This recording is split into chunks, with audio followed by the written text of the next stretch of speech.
नमस्कार, सत श्री अकाल, आदाब। आदरणीय सुरेंद्र वत्स जी शायद इसी तरह से बोलते हैं। तो साथियों, कैसे हैं आप लोग। मैं आपका दोस्त सुनील कागसर एक बार फिर से आपकी अपनी आरसीएम पाठशाला में स्वागत करता हूं और बेहद खुशी की बात है कि आज हम लोगों ने आधा रास्ता तय कर लिया है। आरसीएम पाठशाला का ये 90 दिनों का कोर्स चल रहा है। 90 दिनों के कोर्स में आज हम 45वें दिन में प्रवेश कर चुके हैं। तो एक बार कॉन्ग्रेचुलेशंस करना चाहूँगा, सभी लोगों का धन्यवाद और शुक्रिया करना चाहूँगा कि आप लोगों के सफल प्रयास से जो है ये पाठशाला आगे बढ़ रही है। तो दोस्तों, जो लोग लाइव आके जुड़ते हैं उनका तहे दिल से उनका बहुत बहुत धन्यवाद, क्योंकि उनसे मुझे प्रेरणा मिलती है और मुझे बहुत साहस मिलता है कि मैं अकेला ही नहीं हूँ, और भी बहुत से साथी हैं जो इस अभियान को आगे बढ़ाना चाहते हैं, इस अभियान के साथ मिलकर आगे बढ़ना चाहते हैं और पूरी की पूरी दुनिया के अंदर आरसीएम के परचम को लहराना चाहते हैं।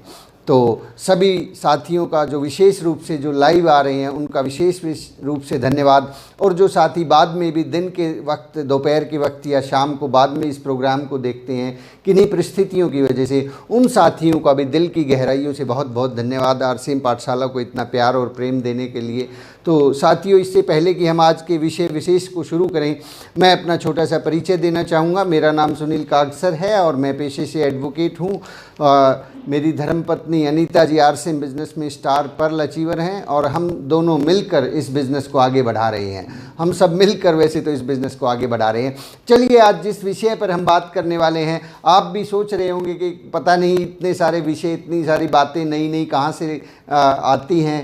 तो ये सब आप लोगों की मेहनत का परिणाम है। आप सब लोग जो मेहनत करें, ये सब उसी का नतीजा है। मैं भी आप लोगों से सीख रहा हूँ।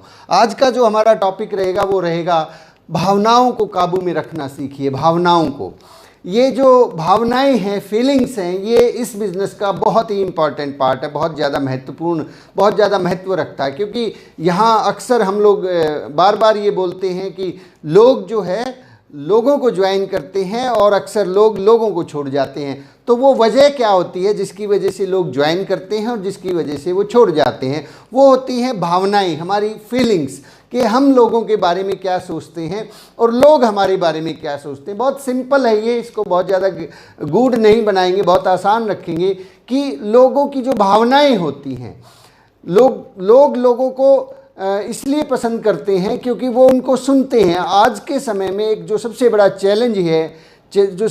चैलेंज है वो ये है कि लोगों को सुनने वाला कोई नहीं है, उनकी बातों को सुनता कोई नहीं है। सुनाने वाले हज़ार हैं, सुनने वाला कोई नहीं है। एक स्टोरी सतीश पंडित जी ने जो है ना एक टेप के अंदर पंडित जी ने सुनाई थी कि एक बार एक व्यक्ति जो है अपने घर में रहता था, बुजुर्ग अवस्था में था, 40 साल से उसके यहाँ पे किसी का आना जाना नहीं था। वो सामने से उसके एक ट्रेन गुजरती थी और ट्रेन के दूसरी तरफ जो है एक दिन मर्डर हो गया, और उस बुज़ुर्ग ने कहा कि मैंने इस मर्डर को देखा है, मैं जो है इसका गवाह बनना चाहता हूँ। तो वो गवाह बना और उसके बाद जब ट्रायल के ऊपर जो वो मुकदमा आया, तो उस मुकदमे के दौरान पता लगा कि पहली बात तो जब वो घटना घट रही थी उस वक्त वहाँ से ट्रेन गुजर रही थी, तो उस आदमी को ट्रेन के दूसरी तरफ दिखाई देने का सवाल ही पैदा नहीं होता। लेकिन फिर भी उसने कहा कि बीच बीच में डब्बों के बीच में जो गैप आता था, मैंने उसमें से देखा।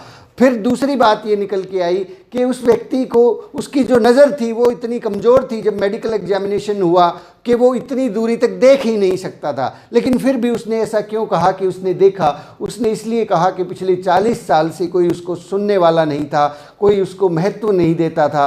जब उससे इस बारे में इंक्वायरी हुई तो उसके मन में महत्व का भाव जागा कि लोग मुझे सुनते हैं, और उसने इसको कहानी के रूप में उसे मज़ा आने लगा। और वो उसको रोज़ जो है गाड़ी लेके जाती, उसका इंक्वायरी होती, उसके स्टेटमेंट्स होती कोर्ट के अंदर, उसको लोग बहुत महत्वपूर्ण मानने लगे। तो माय डियर फ्रेंड्स, अगर हम जिंदगी में आगे बढ़ना चाहते हैं तो लोगों की जो भावनाएं हैं उन्हें सुनना सीखना होगा, उन्हें समझना होगा। लोग सुनाते बहुत ज़्यादा हैं, हर आदमी जो है सुनाता रहता है, सुनता कोई नहीं है। तो सुनने वाले अगर हम बनेंगे तो ही हमें बहुत अच्छे रिजल्ट मिलेंगे। चलिए आज के टॉपिक्स के ऊपर हम बात करते हैं कि भावनाओं को काबू में रखना सीखिए। भावनाओं को क्यों काबू में रखना ज़रूरी है और क्यों ये भावनाएं ही जो है एक व्यक्ति का बिजनेस का साइज़ तय करती हैं।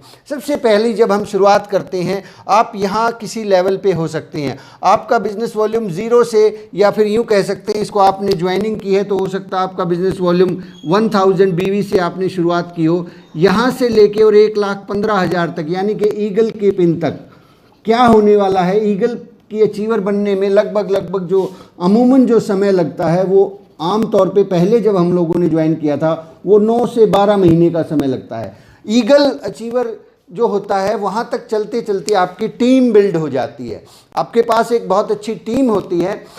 शुरुआत में जब आप शुरू करते हैं तो आप एक आदमी होते हैं, फिर आप धीरे धीरे अपने बिजनेस को आगे बढ़ाते हैं। 1 से आप 2 होते हैं, 3 होते हैं, 4 होते हैं, 5 होते हैं, 6 होते हैं, फिर आप कुछ ज्वाइनिंग इधर भी लगाते हैं। ऐसे करते करते आपके पास टीम बिल्ड होना शुरू हो जाती है। और जब तक आपका बिजनेस 1,15,000 नहीं हो जाता तब तक आपको अपनी फीलिंग्स को काबू में रखना है। फीलिंग्स को काबू में कैसे रखना है कि बहुत बार ऐसा होगा कि आप लोगों के पास जाएंगे, उन्हें प्लान दिखाएंगे और वो व्यक्ति मना करेगा, या वो व्यक्ति हो सकता है आपका इंसल्ट भी कर दे या आपको कुछ भी भला बुरा बोल सकता है। तो इस सिचुएशन में अपनी फीलिंग्स को कंट्रोल करें, गुस्सा ना करें, उन लोगों से बुरा ना माने, क्योंकि देखिए कहीं ना कहीं जब तक हम ज्वाइन नहीं हुए थे हमने भी तो मना किया था, हमने भी तो लोगों की फीलिंग्स को हर्ट किया था। जैसे ही आप प्लान दिखाते हैं, आप शुरुआत के अंदर, इस स्टेज के अंदर फीलिंग्स को बहुत बहुत कंट्रोल में रखना है, बहुत ही सधे तरीके से रखना है। क्योंकि अक्सर लोग मुझे भी कहते थे कि भाई साहब ये कौन सा काम शुरू कर लिया, या लोग ये भी कह देते हैं कि अच्छा तू भी फंस गया, अच्छा अब तू भी तेल और साबुन का व्यापार शुरू कर दिया, तेरा तो भला चंगा बिजनेस चल रहा है। लोग ये भी कह सकते हैं कि भाई साहब आपकी इतनी अच्छी नौकरी है, आप इतने अच्छे बड़े ऑफिसर हैं, तो आपको क्या ज़रूरत है ऐसा छोटा सा काम करने की, ये काम तो फालतू और बेकार लोगों का है। तो यहाँ पे क्या है, लोग आपकी परीक्षा ले रहे हैं, फीलिंग्स हर्ट हो रही हैं। ऐसा नहीं है कि आप प्लान दिखाने के लिए जाएंगे और लोग कहेंगे आइए आइए, आप ही का इंतज़ार था जनाब, आइए बताइए क्या कैसे करना है, कहाँ साइन करूँ, कितने रुपए दूँ, कितने का सामान खरीदना है। ऐसे लोग बोलते हैं क्या? ऐसे नहीं बोलते हैं। वो आपसे सवाल जवाब करते हैं, वो आपसे क्रॉस क्वेश्चनिंग करते हैं, आपको गिराने की कोशिश करेंगे, नीचा दिखाने की कोशिश करेंगे, क्योंकि जो आप उनको बता रहे हैं, पहली बात तो वो उस काम को, वो किसी कंफर्टेबल जोन में हो सकते हैं और आप उनको कह रहे हैं कि आपको ये बिज़नेस ज्वाइन करना चाहिए, आपको इसमें काम करना चाहिए, जबकि काम लोग अक्सर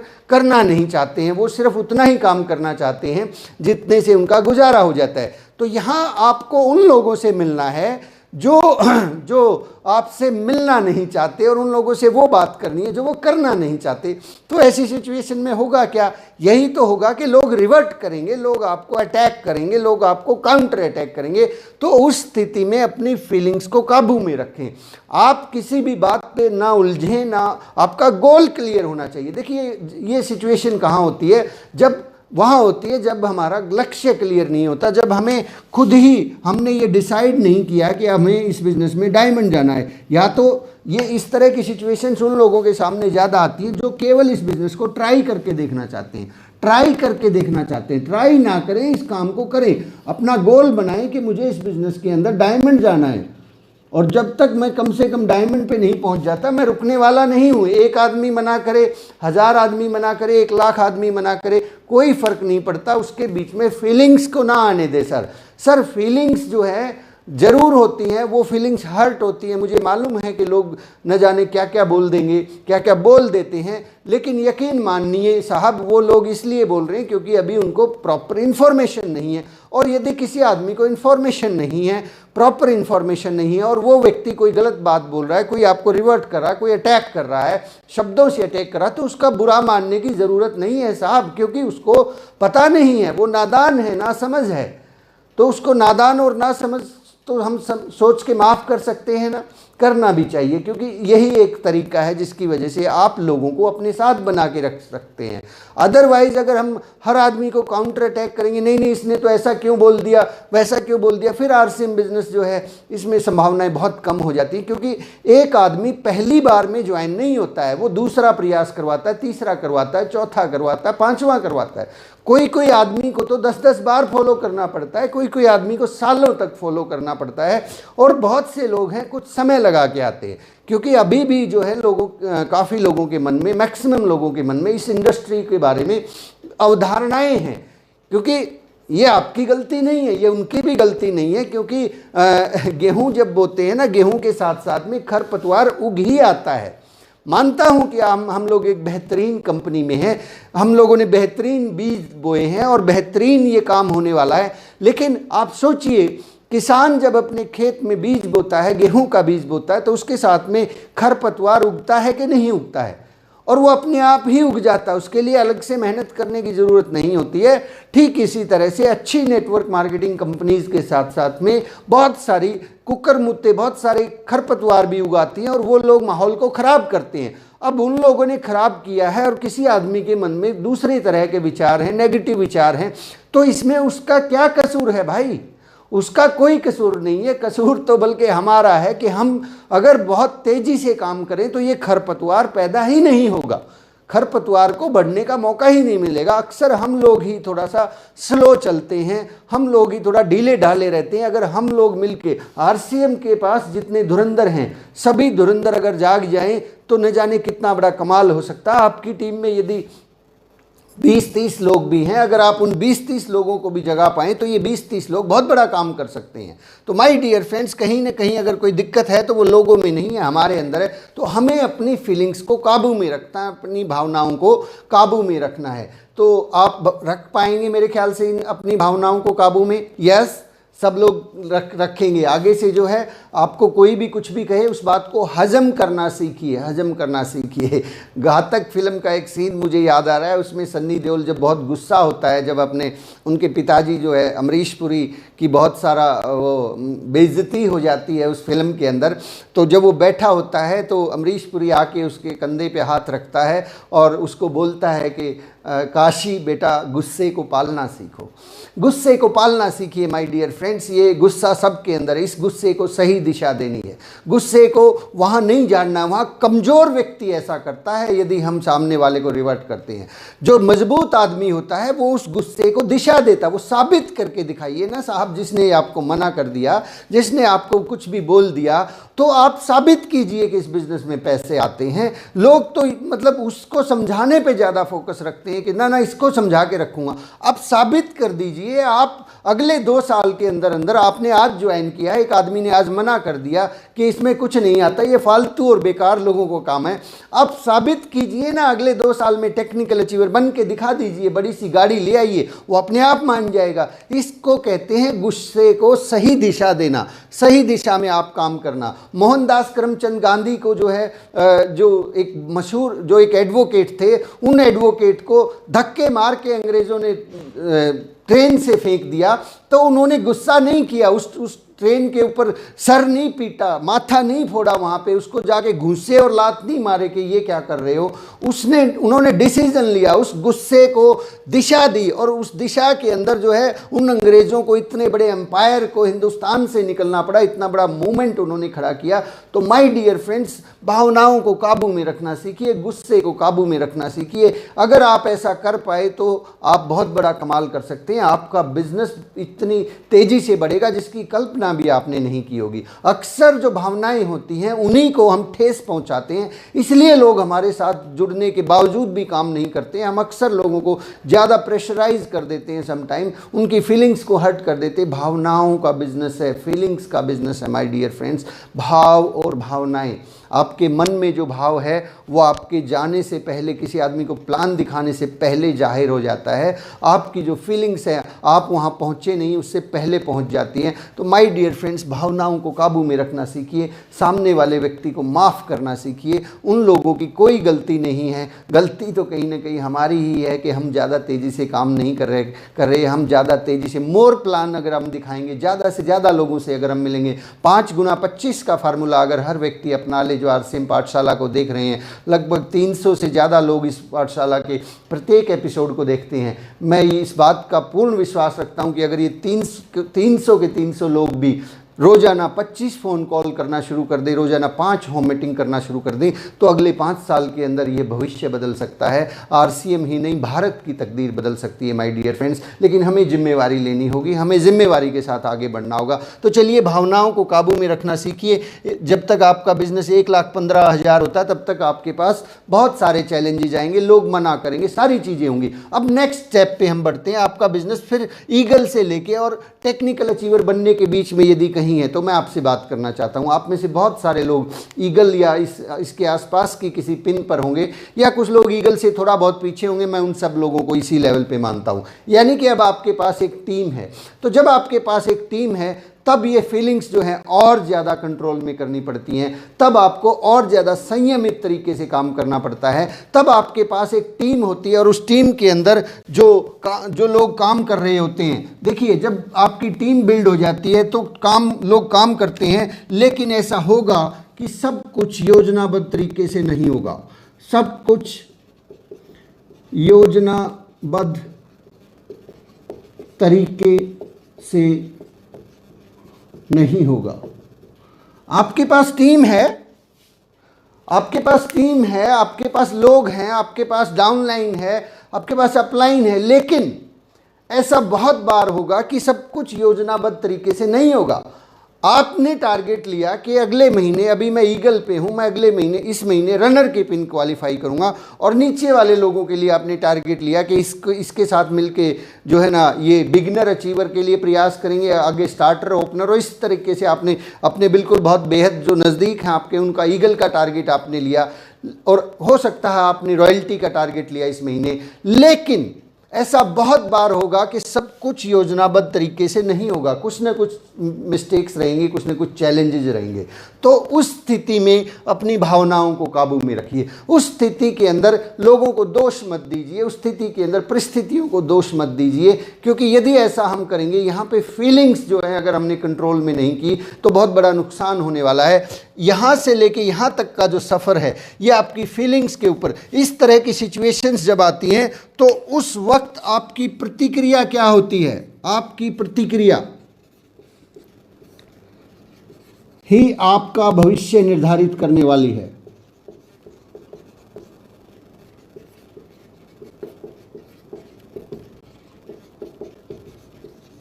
जब सब कुछ योजनाबद्ध तरीके से नहीं होगा, जब आपने टारगेट लिया कि इस महीने मुझे रॉयल्टी करनी है और वो रॉयल्टी बाई चांस नहीं हो पा रही है, आपने अपनी डाउनलाइन में किसी के लिए टारगेट लिया कि उस आदमी का तो इस महीने ईगल होना ही चाहिए, और वो ईगल नहीं हो रहा है, वो अपनी किसी काम में बिजी है। आपको लगता है कि उसको बहुत सीरियस होना चाहिए, लेकिन उसको अपने किसी काम से फुर्सत नहीं है। आपको लगता है कि एक आदमी जो है बहुत तेज़ी से काम कर रहा था, लेकिन अभी वो गायब हो रहा है, वो थोड़ा सा ढीला पड़ रहा है। उस वक्त रिवर्स परिस्थितियां जब होती हैं तब आपकी प्रतिक्रिया क्या होती है, तब आपका रिएक्शन क्या होता है उस बात के ऊपर। माय डियर फ्रेंड्स, यहीं आपका भविष्य तय होने वाला है, यहीं से पता लगने वाला है कि हम लोग डायमंड जाने वाले हैं या यहीं पर रुकने वाले हैं। क्योंकि ये जो घटनाएं होती हैं ये part and parcel of life है, ये इस बिजनेस का एक हिस्सा है। आप जैसे जैसे आगे बढ़ेंगे आप देखेंगे कि एक आदमी के लिए आपने बहुत सारी मेहनत की, लेकिन अचानक से उसने अपना ट्रैक चेंज कर लिया, उसने कंपनी चेंज कर ली, या उसने किसी इलेक्शन का फॉर्म भर दिया, या उसके घर में शादी आ गई, या उसकी खुद की शादी। ऐसी बहुत सारी रिवर्स कंडीशंस। आपने प्लान किया था कि मैं जो है नेक्स्ट 6 मंथ के अंदर टेक्निकल बन जाऊंगा, लेकिन इसी दौरान क्या हुआ, आपके दो डाउन लाइन है, उनमें से एक ईगल अचीवर जो बने थे पिछले महीने उन्होंने काम बंद कर दिया, एक बिल्कुल जो है ओपनर की पिन पे आए थे उन्होंने बंद कर दिया, या किसी ने कहीं पिकअप सेंटर खोला था वो पिकअप सेंटर बंद हो गया। इस वक्त आपका जो रिएक्शन है, आपकी जो प्रतिक्रिया है, जब विपरीत परिस्थितियां हैं तब आप कैसा सोचते हैं, तब क्या आप अपनी फीलिंग्स को काबू में रख पाते हैं, या माथा फोड़ लेते हैं, या लोगों को दोष देते हैं, या परिस्थितियों को दोषी ठहराते हैं, या डाउनलाइन को दोष देते हैं? इससे आपका भविष्य तय होने वाला है। माय डियर फ्रेंड्स, किसी को दोष नहीं देना है, कोई भी दोषी नहीं है। कहीं ना कहीं हमें और तेज़ी से सीखना, हमें और ज़्यादा सीखने की ज़रूरत है, ताकि ऐसी परिस्थितियां भविष्य में ना हो। और बहुत बार तो मैंने ऐसा देखा है कि इस तरह की परिस्थितियां जानबूझ के आती हैं, परमात्मा उनको भेजता है ताकि आप और मजबूत हो सकें। देखिए, परमात्मा जो है एक कमज़ोर आदमी को मुसीबतें इसलिए देता है कि वो मजबूत हो सके, और मजबूत आदमी को मुसीबतें इसलिए देता है कि वो और ज़्यादा मजबूत हो सके। तो माय डियर फ्रेंड्स, एक घड़ा भी, दिनेश चौधरी जी बहुत बार अपने सेमिनार में बताते हैं, बहुत से लीडर बताते हैं कि आपको अगर एक घड़ा खरीदना, 50 रुपए का घड़ा खरीदना है, तो उसको भी आप 50 बार ठोक बजा के देखते हो। तो ऐसा कैसे हो सकता है मेरे दोस्त कि ऊपर वाला आपको डायमंड बनाना चाहता है और उससे पहले आपको वो ठोक बजा के ना देखे, बार बार परीक्षा ना ले? ये सब आप हमारी परीक्षाएं होती हैं, हमारे सामने चैलेंज आते हैं। वो देखना चाहता है कि आप इस परीक्षा से गुजर भी आप इसके लायक हैं भी कि नहीं है। अगर लायक हैं तभी तो मिलने वाला है। बहुत से लोग तो यहाँ आने के बाद, यहाँ से यहाँ पहुँचने में बहुत सा लंबा समय लग जाता है। वो लंबा समय क्यों लग जाता है? क्योंकि भावनाओं को काबू में नहीं रखा जाता। यहाँ मिस्टेक हो जाती है। जब टीम बिल्ड होती है तो फिर टीम को जो है मैंने कभी 2-3 दिन पहले एक एपिसोड था कि बॉस की तरह से व्यवहार ना करें, सहकर्मी की तरह से व्यवहार करें। जब टीम बिल्ड होती है तो लोग गलतियां करते हैं, वही गलतियां करते हैं जो आपने भी की थी, जब आप बिगिनर थे, जब आप ओपनर स्टार्टर हुए थे, आपने भी समय लगाया था। और जब हम लोग ईगल या उससे ऊपर के लेवल पे हो जाते हैं, रॉयल्टी अचीवर हो जाते हैं, तो हमें नीचे वाले लोग जो है ना वो अजीब से लगते हैं कि यार ये काम क्यों नहीं कर रहा है, इसको तो ज़रूरत भी है, इसको तो बहुत ज़्यादा काम करना चाहिए। तो फिर हमारा उपदेश चलता है। उपदेश की बजाय अगर हम काम करते रहें, नए लोगों से आगे बढ़ के मिलते रहें और टीम बिल्ड करते रहें, तो हमारा काम आसान हो सकता है। अदरवाइज बहुत से लोग तो प्रतिक्रिया के अंदर ही अपना बहुत सारा समय वेस्ट कर देते हैं, लोगों को समझाने में समय वेस्ट कर देते हैं। मतलब रिएक्शन और रिएक्शन होता ही रहता है। आप एक्शन करेंगे, उधर से रिएक्शन होगा, फिर एक्शन होगा, रिएक्शन होगा, और ये इस तरह से ये आग फैलती चली जाती है। जो एक आदमी ईगल बनने के बाद जो है मैक्सिमम अभी 9 से 12 महीने में ईगल के ऊपर एक आदमी पहुंच सकता है, अगर आप भावनाओं को काबू में रखेंगे। और इससे आगे 12 महीने से लेके मैक्सिमम 24 मंथ के अंदर एक आदमी टेक्निकल अचीवर हो सकता है। बस फीलिंग्स को कंट्रोल में रखिए। लोगों की जो भावनाएं हैं अच्छी, देखिए प्रतिक्रिया के बाद मैं आपको एक चीज़ और बता रहा हूं कि अच्छी परिस्थितियों के अंदर हर कोई ताली बजा सकता है, हर कोई।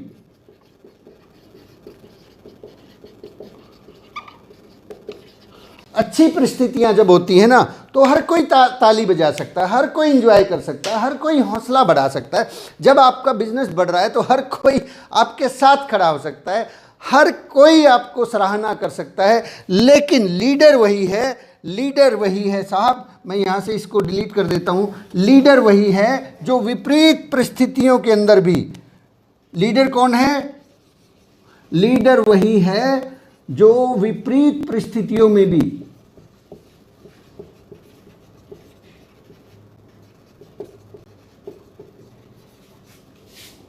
खुश रहे। लीडर वही है साहब। आपको मालूम है कि ये बिजनेस लीडरशिप ड्रिवन बिजनेस है, ये बिजनेस लीडरशिप पे चलता है। यस, आप बिल्कुल सही हैं, लीडरशिप ड्रिवन बिजनेस है। लोग आपको लीडर मानते हैं, लोग आपको अपना आदर्श मानते हैं, आइडियल मानते हैं। तो विपरीत परिस्थितियां जब हो तब आपका व्यवहार कैसा है? तब अगर आप संयमित हैं, आप बिल्कुल सधे हुए हैं, आपके ऊपर कोई ज़्यादा प्रभाव नहीं पड़ रहा है, मानता हूं थोड़ा बहुत प्रभाव पड़ता है, लेकिन उस प्रभाव को के लिए किसी को दोषी ना दें। तो लीडर अगर हैं तो आपको विपरीत परिस्थितियों के अंदर भी खुश रहना सीखना होगा। तो माय डियर फ्रेंड्स, जो कभी कभी हम लोग सीनियर्स को देखते हैं कि बड़ा मज़ा ले रहे हैं, सीनियर्स को देखकर बड़ा ऐसा लगता है कि जो सीनियर्स हैं, जो स्टार रूबी हैं, जो डायमंड है, सुरेंद्र वत्स जी वहाँ बैठे हैं चेयर पे, बड़े अच्छे से इंटरव्यू ले रहे हैं। हमें लगता है कि ये तो बड़ा मज़ा ले रहे हैं और हम यहाँ पे धक्के खा रहे हैं। माय डियर फ्रेंड्स, ध्यान रखिए, सीनियर्स ने भी, जो भी आपके सीनियर्स ने भी अपने हिस्से की कठिनाइयों का सामना किया है, जो भी आपको लगता है कि अभी ये आदमी तो वहाँ पे जाके बड़े मज़े ले रहा है, ये आदमी तो बस जो, और मैं यहाँ फील्ड के अंदर धूप है, बारिश है, लोगों की नेगेटिविटी सुन रहा हूँ, वो क्यों नहीं मदद कर रहा मेरी? माय डियर फ्रेंड्स, ध्यान रखिए, उसने अपने हिस्से की कठिनाइयों का सामना किया है, उसने भी काम किया है, उसने भी उन्हीं परिस्थितियों से, वो भी यहाँ से नेगेटिव बातें सुन के। आज हम बात करते हैं विजय विरोधिया जी की, आज हम बात करते हैं आदरणीय मुकेश कोठारी जी की, आज हम बात करते हैं आदरणीय रवि ओपी शर्मा जी की। उनका लाइफस्टाइल देखिए, उनका अंदाज देखिए, उनकी गाड़ियाँ हम देख के कई बार जो है ना, कुछ लोग बड़ी बड़ी गाड़ियाँ और बड़ी बड़ी चीज़ें देख के इस बिज़नेस में आ तो जाते हैं, लेकिन फिर सोचते हैं कि ये हो क्यों नहीं रहा है, ये लोग तो बड़ा मजाक कर रहे हैं। साहब, उन्होंने भी, ध्यान रखिए, उन्होंने अपने हिस्से की कठिनाइयों का सामना किया है। जब उन्होंने बिजनेस शुरू किया था तो उस वक्त की चैलेंजेस अगर होते, वो हमारे सामने होते, शायद हम इस बिजनेस में टिक ही नहीं पाते। ना कोई पिकअप सेंटर था, ना कोई प्रोडक्ट्स, केवल एक प्रोडक्ट होता था, कपड़ा। अब यहाँ पे 900 प्रोडक्ट हैं, अभी यहाँ पे पता नहीं हज़ारों प्रोडक्ट होने वाले हैं। अभी यहाँ पे पिकअप सेंटर्स की बाढ़ आई हुई है, अब अपनी दुकानें 1 करोड़ अपनी दुकानें हो गई हैं। मुझे तो हैरानी होती है जब मैं पिकअप सेंटर पे जाता हूँ, नए 4-5 प्रोडक्ट और मिलते हैं, बिजनेस वॉल्यूम अपने आप ही बढ़ जाता है। तो ध्यान रखिए, बड़े सीनियर्स जो हैं उन्होंने अपने हिस्से की कठिनाइयों का सामना किया है, और आपको भी अपने हिस्से की कठिनाइयाँ को, आपको भी ऐसा ही करना होगा, क्योंकि ये क्विक फिक्स स्कीम नहीं है कि सब कुछ अपने आप हो जाएगा। आपको भी अपने हिस्से की कठिनाइयों का सामना करना पड़ेगा, तभी आप सफल हो पाएंगे। चलिए तेज़ी से आगे बढ़ते हैं, समय हमारे पास थोड़ा धीरे धीरे कम होता जा रहा है।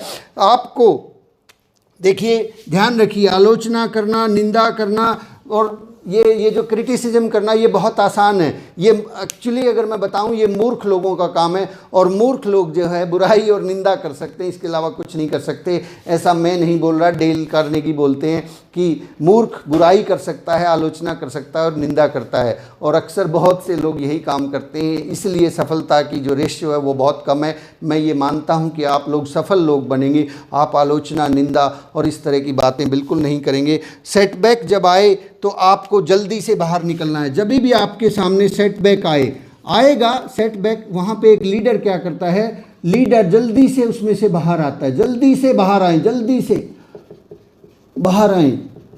आप भावनाओं को काबू में रखें। सेटबैक लगता है, कोई आदमी छोड़ के चला जाता है, कोई आदमी कुछ भी